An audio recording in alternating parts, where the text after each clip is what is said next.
الرئيسي.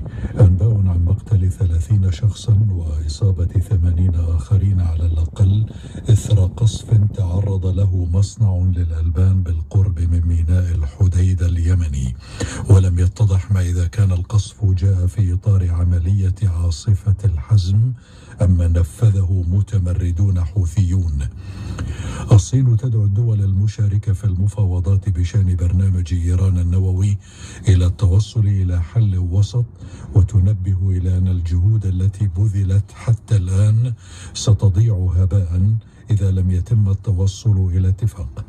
رئيس المكتب السياسي لحماس يتهم رئيس الوزراء الإسرائيلي بقتل عملية السلام مع الفلسطينيين. الفلسطينيون ينضمون اليوم إلى المحكمة الجنائية الدولية، وذلك بعد 3 أشهر من الموافقة على طلب رسمي تقدموا به في هذا الشأن. الرئيس النيجيري المنتخب يقول إن بلاده أثبتت للعالم قدرتها على تبني مبادئ الديمقراطية، ويشير إلى أن الوقت الراهن هو لتضميد الجروح والعمل على تحقيق مستقبل أفضل.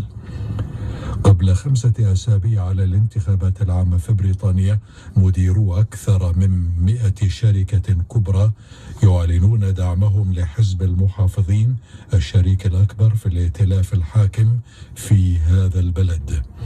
مقتل 9 أشخاص على الأقل جراء عاصفة قوية ضربت ألمانيا والنمسا وسويسرا، وبلغت سرعة الرياح المصاحبة لها ما يصل إلى 190 كيلومترا في الساعة.